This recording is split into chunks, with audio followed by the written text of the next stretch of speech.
아니 근데 진짜 세금만큼 중요한 게 없는 것 같아요. 사실 벌어서 좀 남겨야 되는데 네. 또 많이 내면 좀 배 아프지 않습니까? 그렇죠.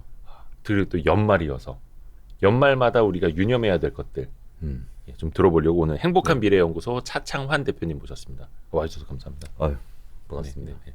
그러니까 세금이라든지 여러 가지 뭐 자산관리 컨설팅도 다 네. 가능하신. 네. 네, 그럼 저희가 여쭤볼 게 많겠네요.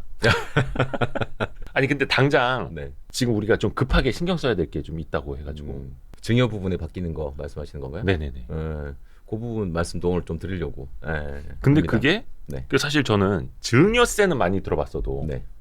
증여 취득세라는 거 사실 잘 몰랐거든요. 네. 무슨 증여를 받는데도 네. 거기다가 또 취득세가 또 붙어요? 또 붙습니다. 상속에도 취득세가 붙고요. 그러니까 우리가 보통 일반적으로 이제 보통 매매로 많이 이제 살 때 네. 취득세를 낸다라고 그렇죠. 생각을 많이 하고 계시잖아요. 약간 거래세 개념 같기도 하고. 맞습니다. 아파트를 사면 당연히 취득세를 낸다라고 생각을 하는데 증여를 받았을 때 취득세를 내나? 아니면 상속을 받았을 때 취득세를 내나? 둘 다 냅니다. 그러니까 저도 몰랐어요. 뭐 상속을 받아봤어야지 알지. 네. 그게 얼마나 되는 거예요? 뭐 어떤 구조예요? 지금 증여 같은 경우에 이게 조금씩 뭐 다르긴 한데요. 네. 증여 취득세라는 걸 내죠. 증여 취득세라는 걸 내게 되는데 현재 세율 같은 경우에 또 취득세라는 이제 항목이 있고 여기에 항상 이제 군더더기로 따라붙는 세금이 또 있어요. 뭐 네. 지방교육세 뭐 네, 이런 것도 네, 따라붙는 게 있거든요. 그래서 농어촌 특별세하고 지방교육세까지 따라붙어요. 따라붙어가지고 일반적으로 이제 뭐 매매로 취득을 한다면은 통상 한 1.3%에서 한 3.5% 사이 정도로 보통 정해지게 되는데요.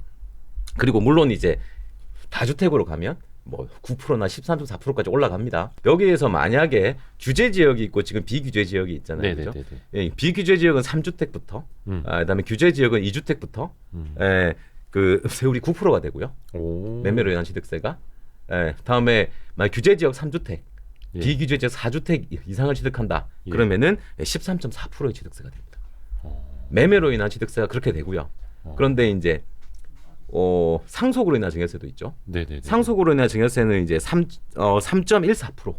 요거 다 합친 거 아까 얘기한 지방교육세하고 농어촌 특별세 합친 거 네. 3.14%가 되고 그다음에 증여로 인한 취득세 같은 경우에는 지금 4%와 13.4% 이렇게 두 가지로 되는데요. 예. 그러니까 일반적으로 거의 근데 서울이다 뭐 서울 수도권이라고 하면 거의 13.4%가 될 것 같아요. 네네네. 이게 왜 그러냐면은 규제 지역이면서 소위 조정 대상 지역 이상 네. 규제 지역이면서 가액이 3억 이상이면은 13.4%가 돼요. 굉장히 높습니다. 요거는 다주택자, 아닙니다. 1주택 같은 경우에도. 네. 증여취득세는 무조건. 그러니까 증여세 따로, 네. 증여취득세 따로. 네. 근데 그 증여취득세만 13.4%. 맞습니다. 그러면 이거를 네. 뭐 줄일 수 있는 방법을 좀 차치하더라도 이게 네. 지금 달라진다는 거예요? 증여취득세가. 바뀝니다. 내년부터 바뀝니다. 오르나요? 내리나요? 증여취득세가 뭐 오른다 내린다라는 개념은 약간은 뒤에 이제 약간 그것도 재테크 영역이 조금 있습니다. 네네네. 일단 바뀌는 게 예. 일단 지금 현재 기준으로는 시가 표준에 그러니까 과표라는 게 있잖아요. 항상 세금은 과표라는 게 있는데 과표가 지금은 시가 표준액이라고 합니다. 네. 시가 표준액이라고 내년부터는 시가 인정액으로 바뀝니다. 이게 이제 시가 표준액에서 시가 인정액으로. 네. 이건 이미 법이 작년에 이미 바뀌었어요. 이게 지방세법 네네. 개정안도 작년에 이미 바뀌었고, 그러니까 내년부터 발효가 되는 거고요. 음. 그러니까 뭐 올해 지금 똑같은 거잖아요. 기자님이 하시는 금융투자소득세처럼 네네네. 금융투자소득세처럼 유예를 해줄게라고 하지 않는 이상은 내년 1월 1일부터 발효가 됩니다. 그렇죠. 법원님이 통과가 바로 된 거고. 시행이 되는 거죠. 예, 시행이 되는 겁니다. 요게 그러니까 시가 표준액은 뭐냐면은 그러니까 제일 쉽게 아파트를 가지고 얘기를 한번 해보면 네. 아파트 같은 경우에는 시가 표준액은 그 매년 한 4월 말 정도면 이제 공동주택의 공시지가를 발표를 네, 해요 정부가. 네, 네, 네. 그때 나오는 소위 우리가 얘기하는 뭐 공시지가나 기준시가 정부에서 발표하는 그 가격이라고 보시면 됩니다. 그러니까 올해 12월 31일까지 증여를 할 경우에는 과표가 시가 표준액이 되니까 공시지가나 기준시가로 반영이 된다라고 네. 이해하시면 되는 거고. 근데 내년 1월 1일 이후부터는 시가 인정액이 되니까 그럼 시가 인정액은 말 그대로 시가라는 거예요? 시가입니다. 시가. 이거 차이 많이 나는데?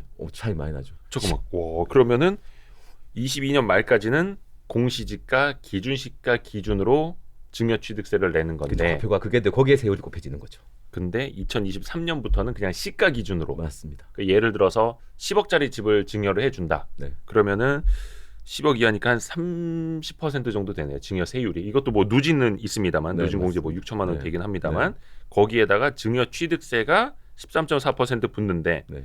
공시지가로 보면 10억짜리 집도 한 7억일 뭐 수도 그 있고 정도 뭐 왔다 갔다 하겠죠. 예. 그 기준으로 13.4%를 내는 것과 10억 10억 기준으로 10억 기준으로 13.4% 내는 거는 이게 또 완전 다르죠. 차이가 많이 나는데. 완전 다르죠. 물론 뭐 최근에 뭐 집값이 오히려 뭐 공시지가 밑으로 떨어지는 것도 생겨나고 뭐 하기는 합니다만 네.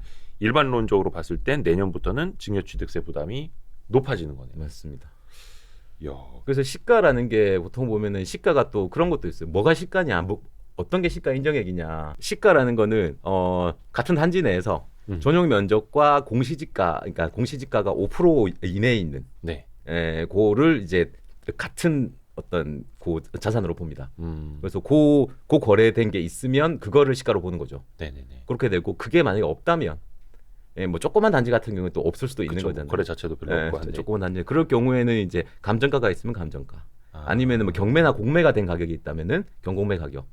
이것저것 아무것도 없으면은 그때는 공시지가로 보긴 하겠죠. 근데 일반적으로 아파트 같은 경우에는 거의 시가가 나오는 단지가 거의 대부분이라서. 그러니까 증여 같은 경우에는 이전 6개월, 이후 3개월, 그러니까 총 9개월의 기간을 보거든요. 네네네. 총 9개월 동안 거래 가액이 있다면 그게 인정돼 버리는 거고. 요거는 일단은 내가 좀 조만간 증여를 할 계획이 있었던 분들한테는 네. 그래도 가급적 2022년 넘어가기 전에 맞습니다. 하시는 게 훨씬 낫겠네요. 근데 요즘 이제 잠깐 기자님도 얘기하셨지만은 요즘 일부 단지의 얘기겠지만은 네. 지금 이제 소위 말하는 공시지가보다 지금 집값이 더 떨어진 단지들이 일부 있거든요. 뭐 기사에도 나오고. 그래서 이제 문제가 이제 그런 얘기를 해요. 아니 이런 상황이라면은 차라리 내년에 하는 게 더 유리하겠는데? 일단 이거는 다 이제 재테크 영역입니다. 이제 네네네. 미래를 예측하는 이거는 이제 맞을 수도 있고 틀릴 수도 있는 네. 거지만, 근데 내년에 막 더 떨어진다면은 그런 단지들이 좀 더 많아질 테고, 아니면 이미 그 밑으로 간 단지는 더 떨어질 테고, 그렇게 된다면은 사실은 내년에 그냥 시가로 하는 게 난 더 유리하겠네라고 얘기를 하시는 분들도 있습니다. 그래서 이 부분은 그러니까 이게 절대적으로 좋다, 안 좋다라고 말하기가 조금 애매한 부분이 좀 있습니다. 지금 부동산 하락기니까. 하락기라서 너무 가격이 많이 떨어지는 뭐 일부 지역들도 있고 해서 그 부분은 이제 무조건 좋다 안 좋다 얘기하기보다는 좀 약간 판단의 영역이 필요하지 않나라는 생각은 하고 있습니다. 그리고 양도세 2월 과세 기간이 바뀐다라는 네. 것도 있는데 이거 도대체 어떤 얘기입니까? 2월 과세 기간? 양도세까지는 알겠지만 아이고 참 들어갈수록 어려워요. 단어가 굉장히 어렵죠. 네네. 단어가 굉장히 어려워서 양도세 2월 과세라는 그러니까 단어만 들으면 뭘 넘겨준 뭐 2월 한다는 게 넘겨준다는 그렇죠. 개념이잖아요. 시기가 그래서 넘어가는. 뭐 무슨 얘기를 하는 거냐 이런 이제 요 부분에 대한 이해가 좀 필요한데 이게 이런 제도는 지금도 있어요. 지금도 있고 이런 데 있을 건데 요 안에서 2월 과세 기간이 바뀌는 거거든요. 네. 요거는 올해 세법 개정안에 지금 들어가 있습니다. 아직 통과되지 않은 지금 현재 올라가 있잖아요. 그죠? 어떻게 될지 모르는 거예요. 네, 근데 지금 뭐 금융투자소득세는 굉장히 이슈가 많은데 요거에 대해서는 아무 말도 없어요. 이슈가 되지 않고 있기 때문에 아마도 논란의 여지가 없어서 그냥 통과되지 않을까라고 생각이 들긴 합니다. 네. 이거에 대해서 이견이라고 나오는 것들이 거의 없거든요. 네, 말 자체가 네. 없기 때문에 사실은 뭐 그냥 묻어가는 거죠. 사실은 통과가 될 것 같다라는 생각이 들긴 하는데 이게 뭐냐 그러면은 이런 생각을 한번 제가 예시로 말씀드리면 이야기가 좀 더 편하실 것 같아요. 네. 예를 들어 부부가 있다라고 한번 해보죠. 부부가 있는데 남편 명의의 지금 아파트가 한 채가 있다라고 한번 해보죠. 아파트가 한 채가 있는데 이걸 이제 과거에 산 거죠. 과거에 예를 들어 4억에 샀다라고 한번 가정을 해보겠습니다. 4억에 샀는데 지금 이제 팔고 싶어요. 팔고 싶은데 지금 가격이 좀 올라서 예를 들어 6억이다라고 한번 해보겠습니다. 6억이에요. 4억에 샀는데 6억에 파는 거죠. 그러면은 이제 2억이라는 양도소득이 발생했잖아요. 그렇죠? 예, 양도소득세를 내야 합니다. 그런데 이분이 소위 말하는 세금을 줄이기 위해서 이런 전략을 쓸 수도 있습니다. 어떤 전략이냐? 부인에게 증여를 합니다. 부인에게 증여를 합니다. 지금 부부간 증여 비과세 한도가 있습니다. 6억 맞습니다. 6억입니다. 그러면 아파트 가액이 지금 6억이잖아요. 그러면은 증여세를 내지 않고 증여가 가능합니다. 그렇죠? 6억으로 증여를 합니다. 증여를 하고 배우자가 그러니까 부인이 받아서 부인이 매도를 하는 겁니다. 그러면 부인은 그 본인 양도소득이라는 거는 내 취득가에 내 매도가의 차이가 양도소득이 되는 거예요. 그렇죠, 그렇죠. 근데 부인 입장에서는 취득가가 6억입니다. 6억에 받아서 6억에 6억에 팔면 파는 거죠. 양도소득이 없으니까 없습니다. 세금을 안 내는. 세금을 안 냅니다. 아마 거기까지는 아마 활용을 좀 하고들 계실 거예요. 네. 예. 이게 이제 이런 꼼수가 있는 거죠, 소위 말하는. 그래서 이거를 못하게 하기 위해서 양도세 2월 과세라는 게 뭐냐면 지금 현재는 5년간, 네. 5년간, 그러니까 소위 말하는 수증자라고 하거든요. 그러니까 네. 증여 받은 사람. 네, 수증자가 받은 사람이고 증여자가 준 사람이에요. 네, 네. 지금 이제 남편이 증여자인 거고 부인이 수증자인 거거든요. 네. 그러니까 수증자가 받고 5년 이내에 매도할 경우에는 수증자의 취득가액은 전 소유자인 증여자의 소득가액으로, 그러니까 취득가액으로 봅니다. 와, 그래서 이게 이번에 바뀌는 거예요? 네, 그 기간이 지금은 5년인데요. 내년부터는 양도세 2월 과세 기간이 5년에서 10년으로 바뀌어요.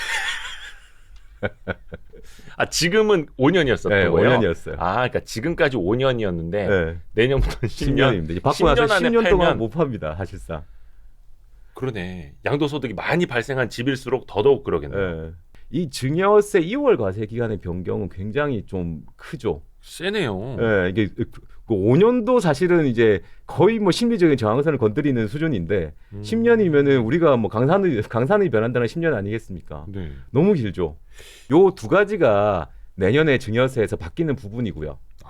근데 기본적으로 이제 큰 틀에서 볼 때 좀 불리해지죠. 어떻게 납세자가. 보면 납세자 입장에서는 뭔가 안 좋게 바뀌는 거죠. 그렇죠, 그렇죠. 안 좋게 바뀌는 부분이라서 그래서 보통 일반적으로 얘기할 때 증여를 좀 고민하고 있다. 지금 그러니까 원래부터 증여를 할까 말까 하는 게 좋을까 이런 이제 고민을 좀 하고 계신 분이라면은 일반적으로 올해 내로 하시라.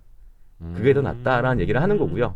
이런 상식들을 좀 알고 있어야 됩니다. 이제 양도세 2월 과세 기간 처음 해봤을 때는 이게 뭔 말인가 했는데 네. 이제 확 와닿습니다. 네. 요거는 이제 세법이 달라지고 네, 그 네. 기준 연도가 달라지면서 우리가 조금 한번 좀 생각해봐야 될 거였고 네, 네. 일반적으로 이제 상속 증여세도 이제 절세할 수 있는 좀 방법들이 있지 않습니까? 요거 좀 몇 가지 팁을 주시면 네. 좋을 것 같아요. 그러니까 지금 우리나라의 상속 증여세 같은 경우, 그러니까 세율은 같아요. 상속세든 증여세든 그렇죠. 세율은 같거든요. 그러니까 세율은 어차피 이제 1억에서 30억까지 이렇게 과표 구간이 쪼개져 있고요. 네. 10%에서 최대 50%까지 그렇죠.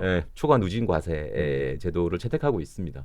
그리고 뭐 여러분들이 여러 가지 뭐 정보를 접하시면 요즘은 정보 접하기가 너무 쉬우니까 네. 인터넷으로 검색해 보셔도 되고 뭐 유튜브 보셔도 되고 언론을 보셔도 되는데 우리나라 증여 상속세율이 세계적인 수준이다라고 얘기를 많이 하고 있거든요. 그래서 보면은 굉장히 세율이 높고요. 그다음에 최근에 또 이슈가 하나 있는 게 지금 최근 정부에서 뭐 이렇게 약간 용역을 줘가지고 지금 뭐 검토하고 있는 게 그 뭐 유산세 방식이니 유산 취득세 방식이니 뭐 이런 얘기를 하고 있는 게 있어요. 유산세, 유산 취득세. 이게 상속세 같은 경우에는 뭐 예를 들어 한번 설명해 볼게요. 만약에 뭐 이렇게 아버지가 있고 예를 들어 그냥 지금 현재 아버지만 있고 어머니 안 계신다고 해볼게요. 아버지가 있고 만약 자녀가 3분이 있다. 이런 상황인데 아버지가 지금 현재 뭐 총자산 30억 정도 있다. 예를 들어. 그럼 30억이면 사실은 이제 3명이니까 10억씩 받는다라고 생각을 하잖아요. 자, 이게 만약에 상속으로 진행이 된다. 상속으로 진행이 된다. 다음에 증여로 진행이 된다. 요거에 따라 차이가 있거든요. 세금이. 세율은 똑같지만 세율은 같지만 어떻게 되냐면은 만약에 아버지가 상속으로 이걸 자녀가 받게 된다고 할 경우에는 30억에 대해서 세율이 들어갑니다. 30억이 과표가 되고 물론 이제 공제 금액이 있습니다만 일단 이제 공제 빼고 30억이라고 해볼게요.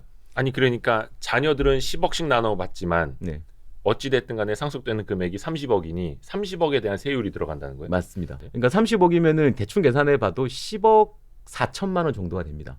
물론 이제 신고세액 공제가 3%가 있거든요. 그거 공제 반영한 3%는 얼마 되지 않으니까. 그러니까 세율 맞고 뺐을 때는 10억 4천만 원 정도 세금이 나와요. 그러면은 약 한 20억 정도를 3명이 나눠 갖게 돼요. 상속으로 진행이 된다면. 그런데 증여 같은 경우에는 10억을 나눠서 받아요. 그리고 세금도 10억에 대한 세금이 내게 됩니다. 요게 유산 취득세 방식이라고 하고요. 아까 상속세는 유산세 방식이라고 합니다. 이건 한 방에 때리는 거고 한 방에 과세하는 거고 얘는 나눈 다음에 과세를 하는 거예요. 그러니까 살아 계실 때는 나눠서 줄 수 있고 돌아가신 다음에는 덩어리로 받아서 나눠야 되니까 맞습니다. 그 차이인 거예요. 네, 맞습니다. 그러면은 10억에 대해서 만약에 증여를 뭐 다 했다고 치면 10억에 대한 증여세는 한 신고세 공제를 뺀 금액 기준으로는 한 2억 4천 정도가 되거든요.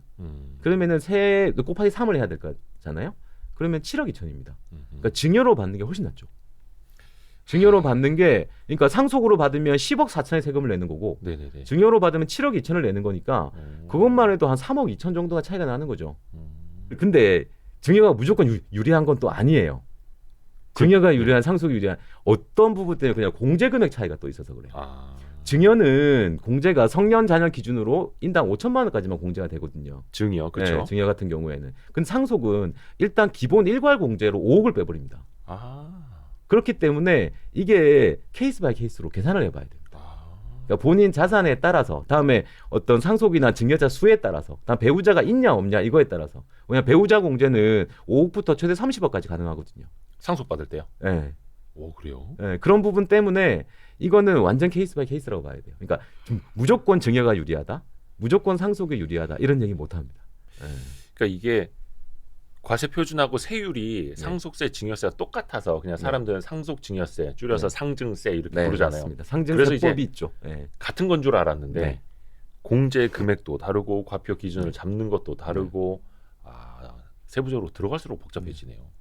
이제 요거는 이제 완전히 케이스 바이 케이스로 따져봐야 한다라는 거고 뭐 증여세율은 어찌됐든 간에 상속세율 그 세율 자체는 똑같은 거니까 좋습니다. 요거를 혹시 그러면 증여할 때 뭐 예시를 좀 들어주실 만한 게 있을까요? 아니면은 방금 이야기한 걸로 그러니까 예를 들어 계산하기 쉽게 본다면은 아까 표 보통 이제 인터넷에 표가 있잖아요. 그러면은 세율 얼마의 공제 금액이 나오거든요. 그렇게 이제 곱하고 공제 금액을 누진 공제 금액을 빼면 되거든요. 그러면은 세금이 나올 거예요. 아니면 계산 저는 이제 보통 그렇게 계산 안 하고 이렇게 얘기하거든요. 예를 들어 10억이다라고 하면 그러니까 1억까지는 10%니까 1억까지 1,000만 원이 나오는 거죠. 그다음 1억에서 5억 사이가 20%니까 고구가 한 4억이잖아요. 그죠? 4억에 20%니까 8천만 원이죠. 그럼 5억을 증여한다, 5억을 상속한다고 할 경우에는 9천만 원이 세금이 되겠죠. 그리고 10억이다라고 하면 5억에서 10억 사이가 5억이잖아요. 5억에 대한 30%니까 1억 5천이거든요. 그럼 9천만 원 합하면 2억 4천이 되는 거죠. 이런 식으로 저는 계산을 많이 하거든요. 그렇게 해서 세금은 뭐 그 정도로 생각하시면 될 것 같아요. 네, 좋습니다. 자 이제 절세 팁으로 가야 됩니다. 절세. 이것도 이제 줄일 수 있는 방법이 어딘가 있을 겁니다. 물론 나중에 정부가 따라오겠습니다만 쫓아오겠죠 분명히 이거 잡고. 어떤 방법이 있을까요 대표적으로? 참 이렇게 보면은 이런 거예요. 요즘 이제 소위 젊은 분들이 참 어렵다. 요즘 뭐 당군 일에 이제 부모보다 못 사는 첫 세대가 될 거다. 뭐 그런 얘기도 있잖아요, 그죠? 그렇죠. 그런 얘기도 있고 그래서 그러니까 좀 이제 뭐 예를 들어 여유가 좀 있으신 부모님들 같은 경우에는 자녀분들이 힘들고 재산 형성하기도 힘들고 하니까 여유가 있으니까 조금 주고 싶잖아요. 그런 분들도 꽤 많으실 텐데 사실은 꽤 많으실 텐데 그 주면 다 세금이에요 지금 어떻게 할 수가 없어. 근데 줄 수 있는 방법을 저는 보통 이렇게 얘기하면 세 가지가 있다. 첫 번째. 가장 간단하고 명쾌한 방법이죠. 증여세 내고 주시면 됩니다. 그렇죠? 증여세 내고 주시면 되고요. 그다음에 두 번째는 요거를 보통은 자녀분들이 주택을 살 때 많이 활용하시던데, 소위 말 금전대차. 금전대차. 그러니까 부모 자식 간에 대출을 해주는 겁니다. 부모님이 돈을 빌려주는 개념이죠. 이거는 증여한 게 아니라 빌려준 거다. 빌려주는 겁니다. 빌려주고 이제 자녀분은 이자를 내긴 해야 돼요. 그러니까 부모의 그 돈을 활용을 해서 자녀가 그걸로 뭐 투자를 하든 사업을 하든 집을 사든 할 수는 있는데 그렇죠. 그래서 이제 레버리지가 되는 거긴 한데 이 돈은 어찌 됐든 간에 아직까지는 부모님 돈 갚아야 될 돈. 그럼 뭐 차용증도 써야겠네요. 맞습니다. 차용증 쓰고 다음에 이자를 내는 흔적을 계좌로 꼭 남겨야 되고. 그러니까 내가 뭐 현금으로 줬다 이거 안 되고. 그렇죠. 증빙이 계좌이체로 해서 계좌이체로 해 증빙이 확실히 남으니까. 그런 방법을 이런 방법은 쓰시는 분들 꽤 있으신 것 같아요. 맞아요. 꽤 있으신 것 같고 세 번째는 요거는 모르시는 분이 꽤 있던데 부모님이 예를 들어 부동산이 있다. 부모님 같은 경우 부동산을 꽤 가지고 계신 분들도 계시잖아요, 그죠? 부모님 부동산을 담보로 자녀가 대출하는 겁니다. 아버지 어머니 집이나 땅을 담보로 건물이나 해서 땅이나 자녀가 대출을 받는. 맞습니다. 그런 방법이 있습니다. 그게 그러면 은행 가서 물론 이제 아버지나 어머니 손을 잡고 가서 도장을 각각 찍고 그러면 이 사람 부동산을 담보로 자녀에게 대출을 해주는 게 은행이 아예 상품으로 구조적으로 가능한 거예요. 그러면 합니다. 그래서 증여를 할 때 보통은 이제 막 집을 사고 이럴 때 이제 금전 대차 두 번째 방법으로 말씀드렸던 금전 대차를 하게 되는데 금전 대차 같은 경우에는 지금 이제 세법을 보시면은 지금 금리를 네. 일단 법정 이자는 4.6%를 주게 돼 있습니다. 예. 4.6%의 이자를 줘야 돼요. 4.6%를 만약에 안 주고 한 2%만 준다. 네. 그러면 요거 그러면 탈세다 막 이렇게 나올 수도 있는 거예요. 곧 차액만큼은 증여로 보죠. 차익만큼은 증여를 보는데 문제가 지금 요것도 세법상이 있습니다. 세법상이 있는데 그 이제 차액이 1,000만 원이 안 될 경우에는 봐줍니다. 그러니까 1,000만 원 언더일 경우 소액 1년 기준으로 1년 누적 기준으로 1,000만 원이 안 된다고 할 경우에는 뭐 그 정도 같으면 큰 금액이 아니니까 그거를 증여세를 다시 추징하지는 않는다라고 돼 있습니다. 그래서 4.6%가 그러니까 1,000만 원이 되는 금액이 어느 정도가 되느냐? 2억 1,700입니다. 그러니까 2억 1,700만 원까지는 부모님한테 빌렸다라고 할 경우에는 연 이자가 1,000만 원이 안 됩니다. 그래서 요거는 사실상 무상으로 받을 수 있는 부분이 되는 거죠. 그리고 여기에 플러스해서 5천만 원 비과세 증여 한도가 있잖아요. 그러면은 2억 6,700까지는 2억 6,700까지는 세금 없이 현금 지원을 받을 수가 있습니다. 와. 그런데 문제는 아까 2억 1,700만 원까지는 1,000만 원이 안 된다 그랬잖아요. 근데 그렇다고 한 푼도 안 갚으면요. 한 푼도 안 갚으면 세무서에서는 증여다라고 볼 여지도 있습니다. 그런 얘기도 좀 있고요. 그래서 한 달에 10,000원, 20,000원 정도라도 갚으면 그러면은 그만큼 갖고 나머지가 1,000만 원이 안 되잖아요. 그러니까 어차피 뭐 부모님께 월 뭐 한 2-30만 원 용돈을 드릴 거면 그거를 이제 이자처럼 이렇게 계속 통장에 찍히도록 하는 것도 방법일 테고. 그렇게 하면은 사실상 뭐 그 정도 금액이라면은 뭐 사실상 거의 부담 없이 약 한 2억 후반대 금액을 무상으로 현금 지원을 받을 수 있다. 그런 방법이 되고요. 아까 잠깐 말씀해주신 부동산 담보 대출. 요거는 그러면은 얼마까지 가능한지가 이게 중요한데. 맞습니다. 요게 사실은 이것도 이제 현재 뭐 기자님도 아시겠지만 엄청 금리가 많이 올랐어요.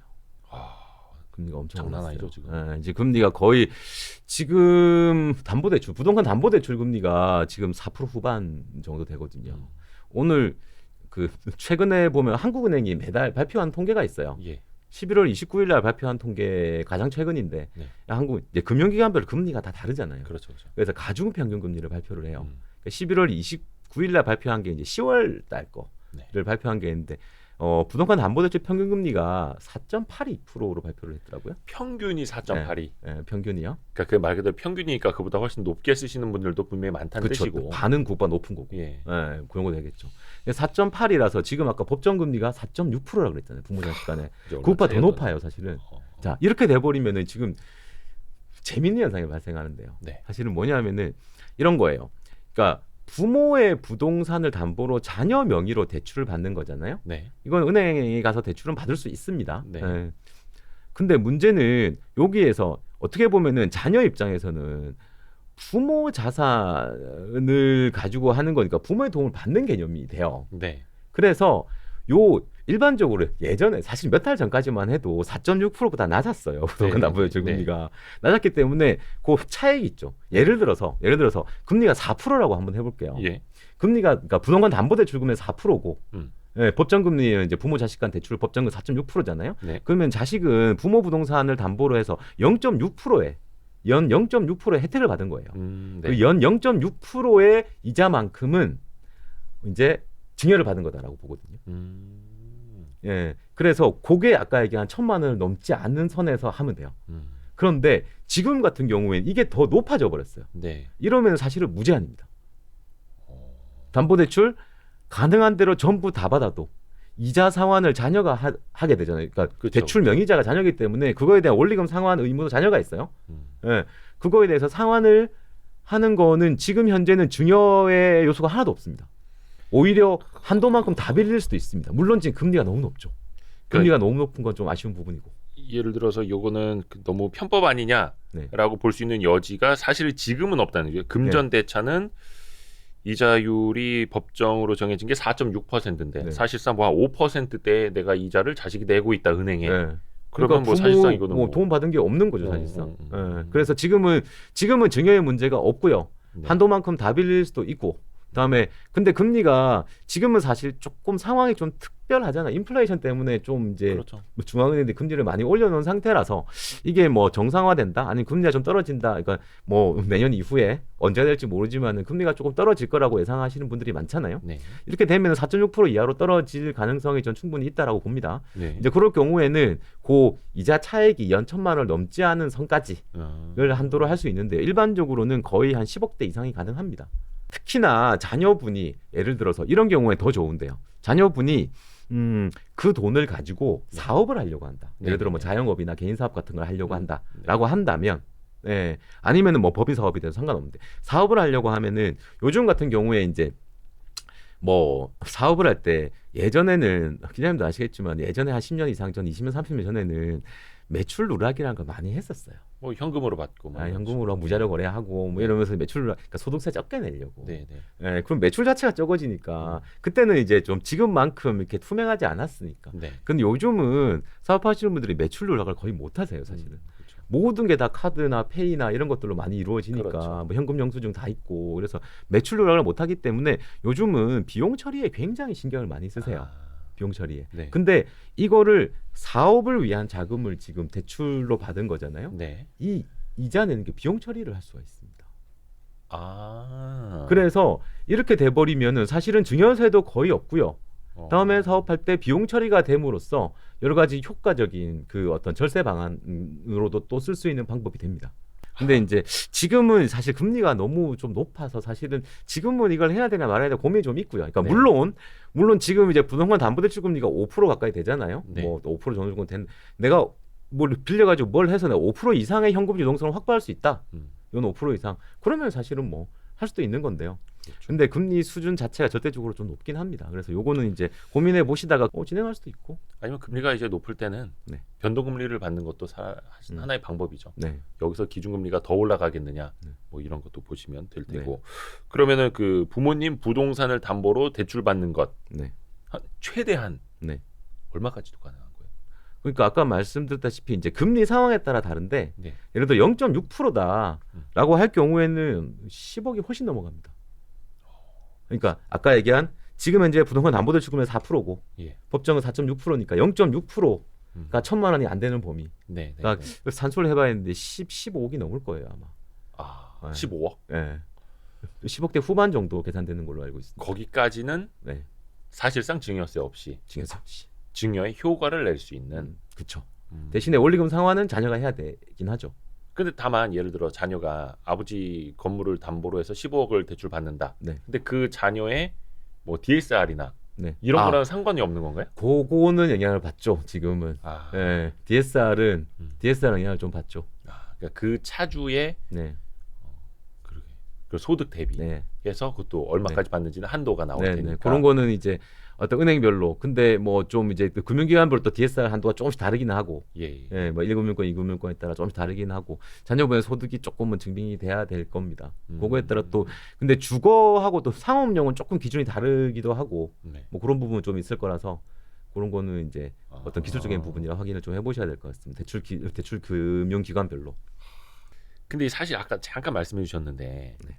우리가 일반적으로 상속세에 대해서는 네. 진짜 그 자산이 많으신 분들 외에는 네. 평소에 고민하시는 분들이 별로 없거든요. 네. 근데 집 한 채 있는 사람들도 상속세를 좀 고민을 해야 된다면서요. 그렇죠. 그러니까 지금이야 부동산이 조금 침체기고 가격이 조금 하락되고 하긴 하고 있지만은 얼마 전까지만 해도 뭐 서울 아파트 평균 매매 가격이 10억을 훌쩍 넘었잖아요. 뭐 12억, 13억 뭐 그 정도 평균 매매 가격이다라는 통계가 나온 적도 있었는데, 근데 지금 보통 상속 같은 경우에는 아까 잠깐 말씀드렸지만 이제 기본공제가 5억이 있어요. 네. 일단 그냥 부모님 자산에서 5억은 무조건 뺍니다. 그냥 5억은 무조건 빼니까 사실 이제 부모님 자산에 5억이 안 된다라고 한다면 상속세를 걱정할 필요가 없죠, 네. 사실은. 네. 그다음에 이제 또 배우자가 있는 경우에는 배우자 공제가 추가로 기본적으로 5억 붙거든요. 네. 그러면은 10억까지는 그래서 아하. 보통 이제 뭐 세무 전문가들이 많이 얘기를 할 때 뭐 10억 정도까지는 상속세를 걱정하지 않으셔도 됩니다라는 얘기를 그냥 그러니까 물론 케이스 바이 케이스로 또 조금 뭐 그런 부분도 있지만은 네네네. 보통 그런 얘기를 많이 하시거든요. 근데 서울의 아파트를 가지고 있다, 평균 수준의 아파트를 가지고 있다라고 네. 한다면은 보통 10억이 넘어가기 때문에 그렇죠. 이제는 상속세를 걱정해야 되는 상황인 거죠. 아하. 네, 그렇게 되는 거고, 그러니까 문제는 또 그거예요. 지금 뭐 또 이 영상을 보시는 분들이 연령대가 다양하시겠잖아요, 네. 그죠? 연령 다양한데 보시는 분 중에 아마 많은 분들이 지금 상속할 건 아닐 거거든요. 예, 지금 사망하실 게 아니고 앞으로 수십 년 뒤에 사망하실 거란 말이죠. 네, 그쵸? 죽는 시점은 모르니까. 예. 근데 수십 년 뒤라면 예를 들어 지금 예를 들어 한 뭐 12억이다, 13억이다, 내 자산이. 예. 그러면 지금 죽는다면 그거겠지만, 음. 근데 20년, 30년, 40년 뒤에 죽는다면 네네네. 거기에서 최소한 2배나 뭐 3배나 이 정도는 돼 있지 않을까? 뭐 그래도 자산 가치는 또 계속 올라간다고 올라가는 봐야 게 되니까요. 일반적이니까. 그러면은 이제 20억, 30억 뭐 그렇게 돼 있을 수도 있다는 거죠. 그렇게 되면은 진짜 상속세가 많이 나오게 되는 상황이 됩니다. 이제 다음에 문제가 이제 저출산 고령화 문제, 뭐 이게 이 얘기는 많이 하잖아요. 제가 네. 저출산 고령화 문제를 얘기하려고 하는 건 아니고, 저출산 고령화가 되면은 아시겠지만 세금 낼 사람이 자꾸 적어져요. 세금 낼 사람이 경제활동 인구가 줄으니까. 네. 그다음에 세금 안 내고 혜택을 받는 사람이 자꾸 늘어나는 구조인 거죠 지금. 네. 그러면은 정부 입장에 세금을 줄여 줄 수가 없어요. 그죠? 이렇게 그렇죠. 되면은 앞으로 상속 증여세도 마찬가지로 줄여 주기가 쉽지가 않을 거다라는 생각을 할 수 있다라는 거죠. 그렇죠. 세금은 앞으로 제가 항상 강의할 세금 쪽 얘기할 때 세금이 앞으로 줄까요, 늘까요? 아. 거의 줄기는 쉽지 않다. 이렇기 때문에 그러니까 상속도 많이 준비하셔야 된다. 그리고 아까는 그 네. 증여세를 좀 절세할 수 있는 방법을 이제 네. 알려주셨는데 네네. 그러면 상속세도 절세를 하거나 조금 아낄 수 있는 네. 방법, 네. 팁 좀 있습니까? 자, 그거를 얘기를 할 때 일단은 그런 얘기를 한번 먼저 해봐야 될 것 같아요. 예를 들어 내가 지금 소유하고 있는 아파트 20억짜리다. 네. 아니면 30억짜리다. 네. 그러면 세금이 얼마나 나오냐? 음. 상속세가. 네. 예. 그러니까 서울에 20억짜리 아파트 사실은 그렇게 보기 어렵지 않습니다. 뭐 꽤 있습니다. 물론 이제 지방 사시는 분들한테 굉장히 이제 박탈감이 느껴지는 건데 네. 일단 이제 서울 기준으로 네. 이야기를 하자면 네. 20억 아파트 사실은 뭐 꽤 있거든요. 여기 뭐 여의도 근처에도 많죠. 네. 자, 그러면은 20억이면 아파트는 일단 기본적으로 증여상속은 아까 제가 잠깐 얘기했지만 지금 부동산 취득세는 소위 공시지가로 한다 그랬잖아요. 네, 예, 근데 증여상속세는 기본이 시가 원칙입니다. 네. 예, 기본이 시가 원칙이고요. 기본이 시가 원칙이고 현금 납부가 원칙입니다. 예, 그러니까 상속이 발생한 달의 말일로부터 6개월 이내 네. 현금 납부가 원칙이거든요. 네. 근데 자 20억짜리 아파트를 가지고 있다. 20억이면은 세율을 계산을 해보면 20억이면 아까 얘기한 10억이면 2억 4천이라 그랬잖아요. 네. 그렇죠? 그다음에 10억에서 20억까지 10억 구간에 대한 40%거든요. 네. 그럼 4억이 더 붙어요. 음. 그러면은 2억 4천에 4억이 더 붙으면 6억 4천입니다. 음. 그러니까 20억짜리 아파트를 상속을 받게 되면 상속세로 6억 4천만 원을 내셔야 되고요. 6억 4천만 원이 네. 상속세로. 예. 6억 4천만 원. 물론 이건 이제 공제 부분을 반영을 안 한 거예요. 일단 네네네네. 공제 부분 반영을 안 한 거고 30억짜리다라고 한다면 뭐 저기 강남 쪽, 좀 뭐죠 똘똘한 한 채들이 많다. 강남 쪽은 또 30억짜리도 심심치 않게 볼 수 있습니다. 네. 30억짜리다라고 한다면 세금만 아까 계산해 보시면 10억 4천 정도 나오거든요. 이게 현금 납부가 원칙이에요. 자, 현금 6억을 가지고 계신 분이 그렇게 많을까? 현금 10억을 가지신 분이 많을까? 그러니까 뭐 20억짜리 집이 있더라도 상속세를 낼 6억 이상의 현금이 있느냐? 네. 이게 진짜 완전 다른 이야기인데. 네. 그래서 이거를 어떻게 해서든 준비를 해야 되잖아요. 맞습니다. 그래서 자 생각을 한번 해보면요. 그 현금이 있으면 가장 해피합니다. 현금이 있으면 그냥 내면 되니까. 네. 근데 통상 그 정도 금액이 계좌에 들어있으신 분들은 많지 않으실 거예요. 계좌에 있어도 내기 싫을걸요? 솔직히 그렇지 않습니까? 네. 예, 세금은. 근데 문제는 그렇다면 이제 할 수 있는 방법이 대출을 받거나 현금이 없으니까 네네네. 대출을 받거나 아니면 매각을 하거나 네. 둘밖에 방법이 없습니다. 네네. 보통 이제 대한민국 자산이 거의 대부분 부동산으로 많이 이루어져 있거든요. 사실은 개인 자산을 보면은 네. 그러면은 부동산으로 그러니까 만약에 대출을 받는다고 한번 해보죠. 대출을 받는다고 한다면은 요즘 금리 엄청나게 높잖아요. 네. 금리도 높고 그다음에 아까 잠깐 얘기했지만 DSR 규제라는 예. 부분 때문에 이 금액이 6억, 10억 이렇게 대출이 가능한 사람이 그렇게 많지 않습니다. 네. 그러네요. 대출 자체가 쉽지가 않습니다. 네. 네. 그래서 이걸로 답이 안 나오는 경우들이 꽤 많습니다. 지금 그러면은 매각을 한다라고 한번 생각을 해봅시다. 그러면은 판다. 요즘 부동산 상황 아시겠지만 팔릴까요? 그러니까 예를 들어서 20억짜리 집에 네. 6억 4천 상속세 내기 위해서 네. 일단은 20억에 팔았다 치고 네. 그럼 한 13억 6천만 원 가지고 저기 외곽이나 작은 아파트로 가야 된다는 그렇죠. 얘기인데 뭐 사실 현실적으로도 이건 쉽지는 않고. 쉽지는 않죠. 다음에 요즘 같은 경우에는 정말 급금의 가격에서 더 거기서 억대 이하로 더 떨어뜨려야지만이 팔립니다. 그죠 지금 상황은. 요즘 같은 상황이라면 네네. 그러면은 진짜 눈물의 땡처리인 거죠. 자산 가치가 원래 한 20억이 되던 게 지금은 사실은 뭐 18억, 17억, 심지어 16억에 팔아야 될지도 모르는 그런 상황이 된다라는 거죠. 그런 상황이 발생할 가능성 하나. 예. 다음에 예를 들어 시장이 좋았다라고 한번 해봅시다. 그러면 네네네. 시장이 좋아서 20억짜리였는데 25억에 팔 수도 있는 거잖아요. 네, 지금 네, 좀 뭐 20억짜리 15억에 파는 시장도 있을 수 있는 것처럼 네네네. 20억인데 25억에 파는 시장도 있을 수 있어요. 그럼 25억에 팔아서 해피하냐? 시가 기준이라고 아까. 맞습니다. 세금이 더 많아져요. 그러네. 뭐 물론 더 비싸게 파는 건 좋은 거긴 네. 합니다만. 세금이 더 많아집니다. 그래서 이게 사실은 굉장히 쉽지 않습니다. 그래서 제가 보통 절세를 상속세 어떤 준비 또는 절세를 위한 단계를 세 가지 스텝으로 얘기를 많이 하거든요. 네. 첫 번째가 상속세 재원 마련. 그다음에 두 번째가 사전 증여. 네. 그다음에 세 번째가 정기금 평가를 통한 과표 축소. 이렇게 세 가지 전략을 네. 쓰시면은 좀 상속세 준비 또는 절세에 도움이 될 수 있다라고 저는 얘기를 많이 합니다. 네. 네. 상속세 재원 마련. 네. 뭐 이거는 뭐 노동을 해서든 사업을 해서든 네. 돈을 좀 모아놔라라는 뜻인가요? 아니면 다른 맞습니다. 방법이 또 있나요? 일반적으로 그냥 현금을 모아두면 되죠. 네. 현금을 모아두면 되는데 요런 전략에서 보통 얘기를 많이 하는 게 이건 이제 국세청에서 뭐 이제 세금 절세 가이드에도 많이 나오는 얘기인데 종신보험으로 준비해라라는 얘기를 하거든요. 국세청에서도. 국세청이 그런 안내를 해준다고요? 네. 국세청이 왜 그런 거 하냐 그러면은 아마도 종신보험을 가입하면은 사망보험이 바로 나오니까 세금을 빨리 잘 내니까 그런 것 같아요. 세무서 입장에서는 저는 그렇다고 생각을 하는데요. 야 잔인하다. 그런데 이게 그런 부분이 있습니다. 아, 보통 아까 노동소득이나 뭐 근로소득, 사업소득 이런 걸로 돈을 준비할 수도 있는 거잖아요. 네. 근데 종신보험을 준비하면 뭐가 좋으냐? 이런 거를 이걸 잘 모르시는 분들이 꽤 많으세요. 제가 그걸 좀 말씀드리려고 하는데, 네네네. 자 일단은 생각을 먼저 해보면요. 그 돌아가신 분이 계실 거잖아요. 돌아가신 분이 자산이 부동산도 있고 그다음에 금융자산도 있겠죠. 네. 금융자산에서 은행의 자산도 있고 뭐 증권사의 자산도 있고 보험사의 자산, 보험사 종신보험이 있다라고 한번 해보겠습니다. 네. 그러면은 생각을 해보면 은행 거 같은 경우에는 은행의 예금 적금 형태로 존재하겠죠. 그 돈은 당연히 아버지의 자산입니다. 네. 상속재산에 포함이 됩니다.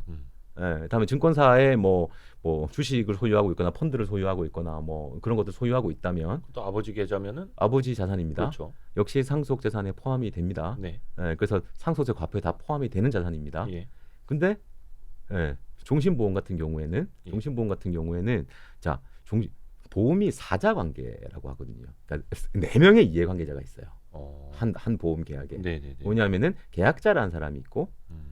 피보험자라는 사람이 있고 네. 수익자라는 사람이 있고 보험회사가 있습니다. 아. 근데 여기에서 피보험자만 소위 부모님으로 하는 거죠. 그다음에 근데 요 계약의 주인, 소위 말 소유권자를 누구로 보느냐면 계약자로 봅니다. 계약자가 돈 내는 사람이에요, 기본적으로. 그렇죠. 계약자가 돈 내는 사람이면서 소유권자도 계약자예요. 네. 피보험자는 단순히 보험의 대상물일 뿐입니다. 소유권하고 전혀 상관이 없습니다. 그렇죠. 수익자 마찬가지입니다. 이제 보험금을 받는 사람이에요. 네. 보험금 받는 사람인데 이 사람도 또 소유권과 상관이 없습니다. 근데 이렇게 본다면 이거죠. 예를 들어 아버지를 피보험자로 했어요. 네. 근데 배우자나 자녀가 계약자가 된다면, 그다음에 수익자도 동일한 사람이, 왜냐하면 계약자와 수익자가 다르면 소유권의 문제가 발생합니다. 근데 계약자와 수익자가 동일하다면 돈 낸 사람이 돈을 받는 거잖아요. 네. 그러면은 소유권의 문제가 없거든요. 이렇게 되니까 만약에 배우자나 자녀가 계약자와 수익자가 된다면 아버지가 사망하면은 배우자나 자녀가 받겠죠. 어허. 그럼 이건 상속재산에 포함되지 않는다. 않습니다. 그러니까 네. 부모님의 종신보험을 네. 자녀가 계약자로 해서 자녀가 보험금을 받는 수익자까지 해놓는 네. 일반적인 케이스인가요? 많이 하십니다. 많이 하세요? 네. 그러니까 좀 자산이 좀 여유가 되시는 분들 같은 경우에는 이 방식을 많이 쓰시고 많이 알고 계세요. 근데 그 종신보험료를 자녀가 계속 납입을 하는 거잖아요. 당연히 자녀의 소득 내에서 해야죠. 네네. 아니면 또 문제가 발생하겠죠. 그렇죠. 또 중요한 문제가 발생합니다. 그러니까 그 자금 출처라고 하죠. 네네. 자금 출처가 있어야 합니다. 아하, 그렇죠. 예, 그 부분은 준비가 돼 있어야 되고요. 그러니까 자녀가 뭐 무직이다 이러면 좀 애매한 거죠. 못 하는 거죠. 예. 근데 어찌 됐든 간에 이것도 참 활용이라는 용어를 쓰기가 되게 조심스러운 건데 부모님의 죽음을 준비하는 차원에서 그것도 이제 재원을 마련하는 맞습니다. 목적으로 이걸 활용하는 거잖아요. 네, 맞습니다. 야, 참.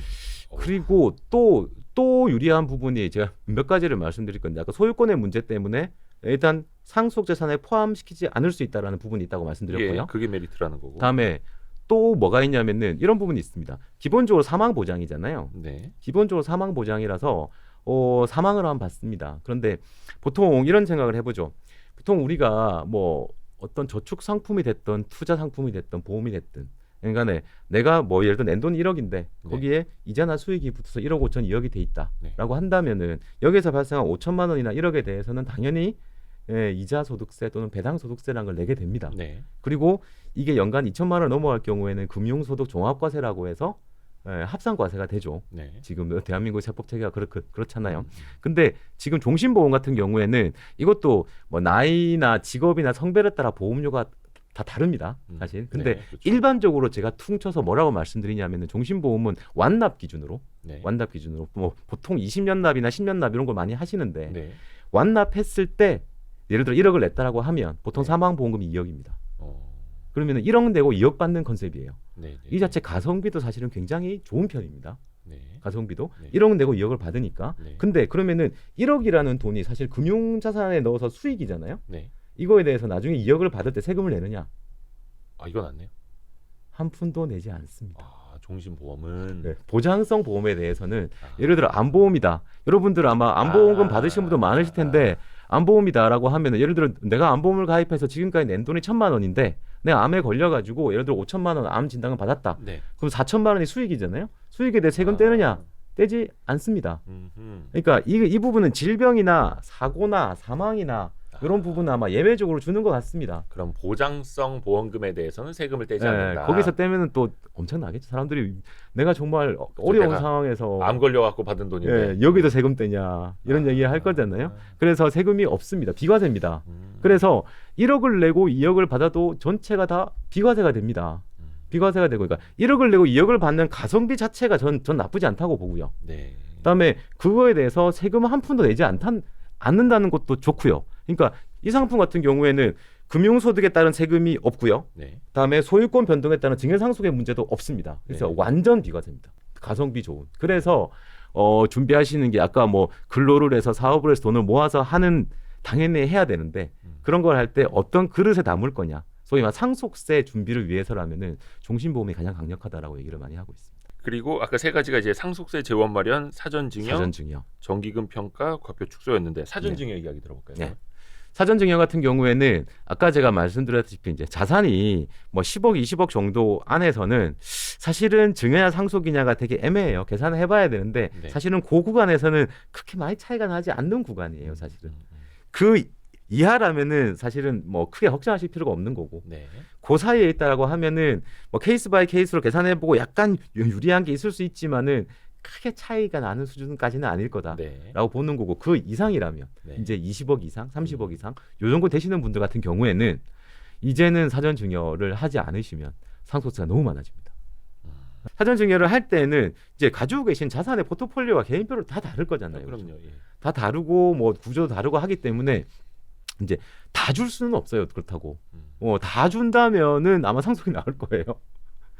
그래서 다 줄 수는 없고 그 중에서 일부를 증여를 하고 그다음에 다 준다면 요즘 또 뭐 무슨 뭐 불효를 하니 뭐 그런 얘기도 있고 이래서 일부는 끝까지 가져가실 자산이 되시는 거고. 근데 어떠한 자산을 줘야 하냐. 이제 그 부분을 얘기하는 거예요. 제가 이제 어떤 특정 자산을 줘라 이런 얘기까지는 너무 개인별로 네, 어떤 다르니까. 개별성이 있기 때문에 말을 못 하는 건데 기본적으로는 대개는 아마 현금성보다는 부동산 쪽의 증여를 많이 고민을 하실 거고요. 네. 네. 부동산 중에서도 기본적으로 좀 과표가 작게 잡히는.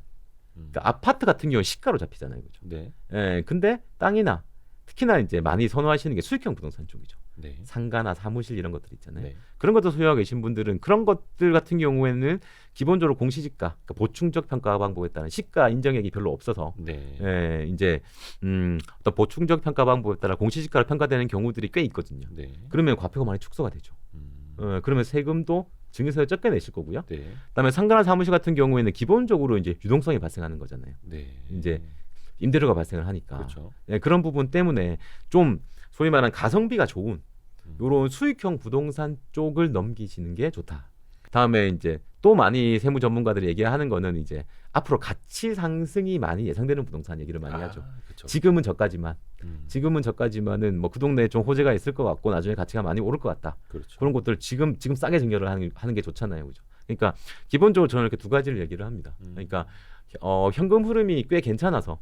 근데 지금 같은 경우에는 사실 원래 같으면은 일반적으로 수익형 부동산의 대출 금리보다는 높아야 되거든요, 수익률이. 네, 네, 네. 지금 그것보다 낮은 수익형 조금 부동산이 지금은 굉장히 많습니다. 비정상적인 상황이니까. 네. 근데 이제 좀 약간 안정화되고 나면은 대출 금리보다는 훨씬 높은 정도의 현금 유동성이 발생하는 정도의 부동산이라면 괜찮다. 그 정도 부동산을 사전 증여하는 건 괜찮다고 보고요. 예. 그다음에 이제 가치 상승이 예상되는 그런 부동산들 위주로 해서 일부씩 증여를 해서 그렇게 되면은 그걸 증여를 하고 나면 자녀가 자산 형성을 더 빨리 할 수 있잖아요.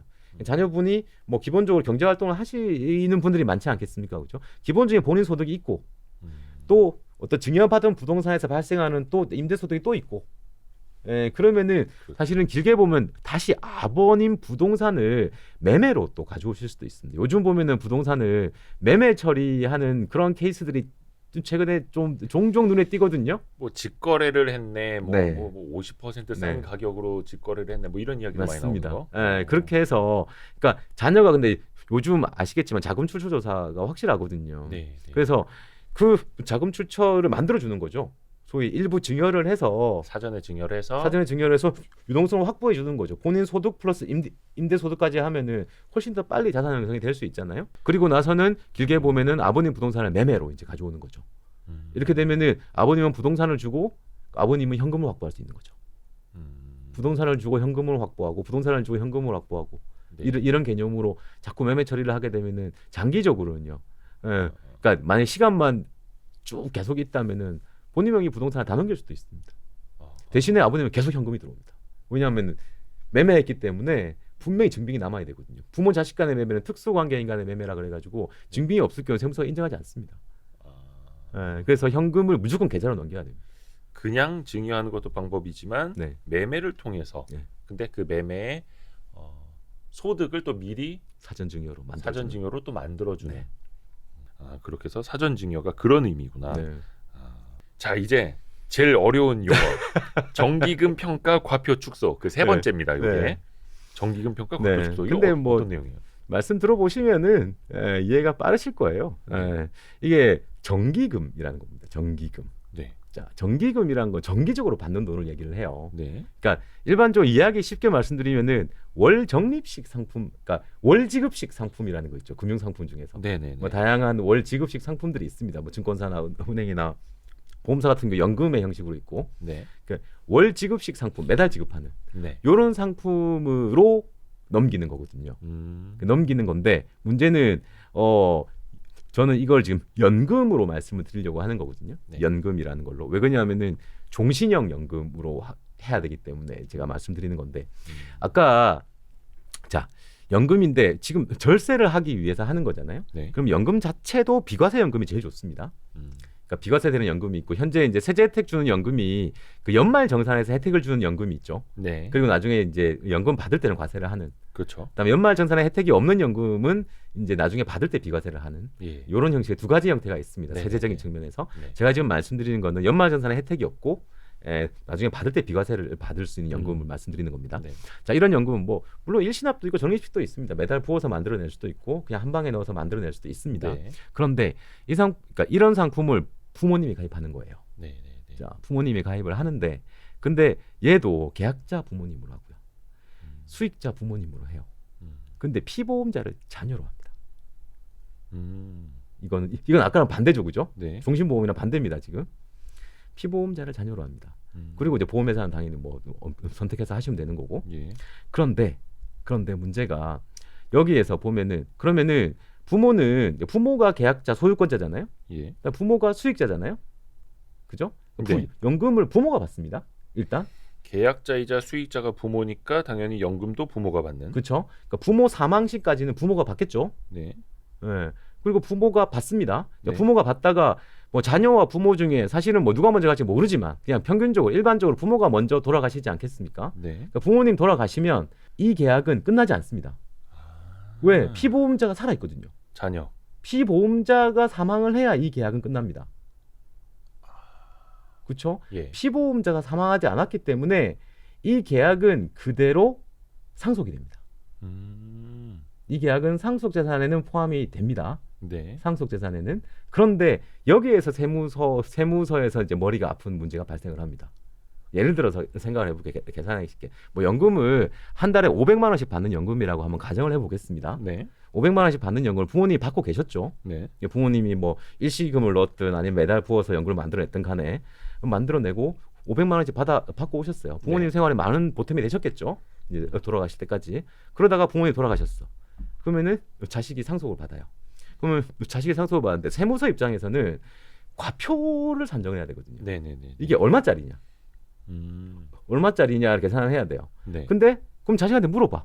이게 얼마짜리야? 그러면은 얼마짜리인지 난 모르겠는데요. 그냥 한 달에 500만 원씩 받아요.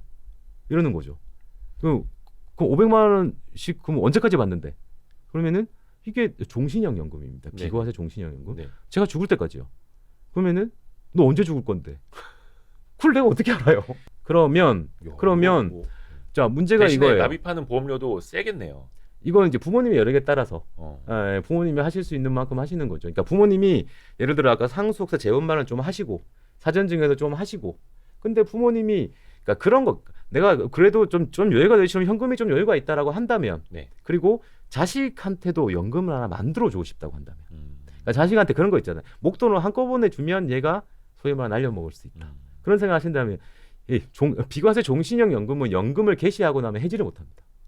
아예 불가합니다. 그러니까 연금을 받기 시작하면 네, 연금을 받기 시작하면 해약 자체가 불가능합니다. 네. 그렇기 때문에 자식이 이걸 일시금으로 뭘 빼먹을 수가 없습니다. 아.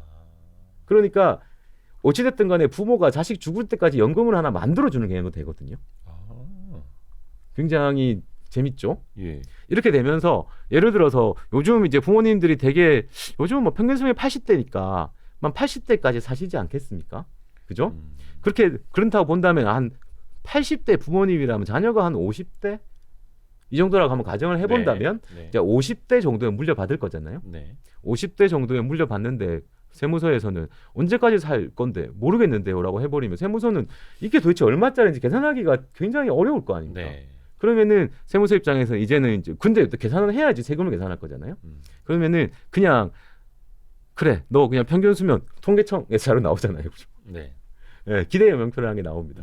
그 기대 여명에 따라서 그러니까 몇 살의 기대 여명이 나옵니다. 네. 네, 그거에 따라서 그냥 예를 들어 뭐 지금 현재 50세인데 뭐 85세다 네. 이러면은 그럼 35년. 네. 좋아. 너 500만 원씩 35년 받겠네. 네. 그렇게 해서 계산을 합니다. 그런데 그 세금을 내라고 해요? 네. 그러다가 네. 미리? 그런데 문제가 또 있어요. 네. 이거가 그거에 대해 과표를 계산해. 그러면은 그냥 500 곱하기 12 곱하기 35로 할 거냐? 네. 그러면은 당연히 그 엄청난 자녀가 금액이 나오는데. 뭐라고 할 겁니다. 네네네. 왜? 아니 난 아직 살지도 않았는데 그때. 500만 원이 지금 500만 원하고 네. 10년 뒤에 500만 원하고 20년 뒤에 500만 원하고 가치가 다 다른데 예. 현재 가치 할인을 합니다. 현재 가치로 쫙 할인해서 땡기는 겁니다. 이것도 네. 복리로 땡기는 개념이 되거든요. 굉장히 과표를 떨어뜨립니다. 오 그래요? 예, 굉장히 과표를 떨어뜨리고요. 이 자체가 또 금융재산 상속공제라고 최대 2억까지 가능합니다. 그거 안에 포함이 되고요. 그다음에 기본적으로 과표 축소. 부모님이 현금으로 가지고 계셨다면 이거를 만약에 예금의 형태라든지 아니면 증권사의 주식의 형태로 가지고 계셨다면 세금이 굉장히 많겠죠. 근데 이걸 연금으로 만들어 놓으면서 부모님도 안정적으로 노후 자금을 확보하셨고, 그다음에 자녀 연금을 확보하시면서 과표를 줄이는. 그러니까 기본적으로 이거거든요. 상속세에서 절세 방안은 뭐냐면은 과표를 줄이는 거예요. 네. 이게 누진 과세라서 금액이 커지면 이런 거. 그러니까 금액이 지금은 과표를 예를 들어 10% 줄였다. 네. 과표를 내가 20% 줄였다. 이러면은 세금이 10% 20% 주는 게 아닙니다. 세금은 20% 30%가 줄어요. 왜냐하면 위에 단위 세율이 높잖아요. 그렇죠. 예, 이게 세금은 항상 과표를 줄이면 과표를 줄인 것보다 세금을 더 많이 줍니다.